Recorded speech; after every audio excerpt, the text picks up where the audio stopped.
One. Hey, Val Cates here for Writers for a Purpose, and our backdrop here is pretty much perfect because today we're talking about how to get started and keeping that confidence with getting inspiration. So I asked for your questions, some people sent them, and I'm going to start with one that I got from a former student.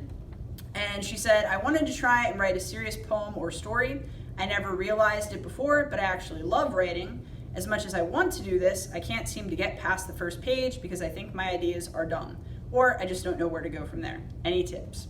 Well, first of all, let me preface this by saying there's not a cookie cutter, one size fits all approach. My options might not work for you, but they're worth a try. So, tip number one, do something else.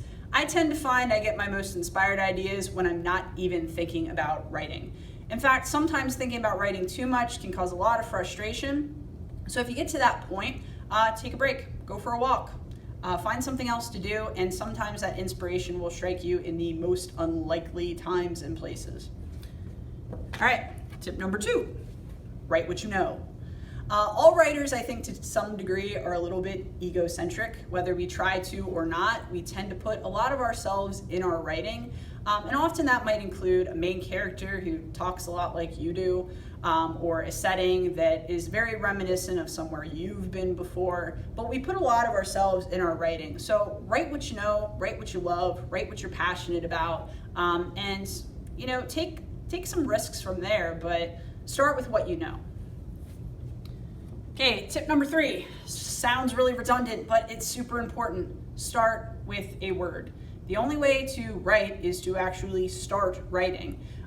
Your first word's probably not going to be your most wonderful idea ever, your first sentence, even your first page, but it's starting somewhere.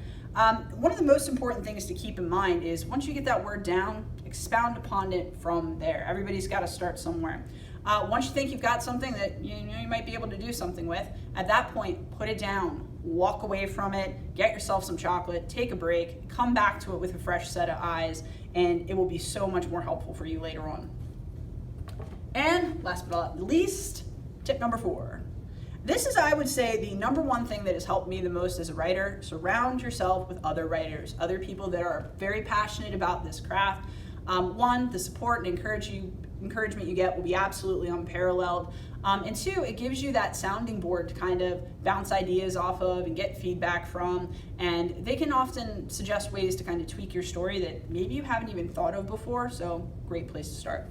If none of this works for you, another good source would be Neil Gaiman's 8 Tips for Writing. I know I've looked them over countless times. They've helped me out a lot. And his advice to authors is also fantastic. So keep the questions coming. Until next time, keep writing. Okay.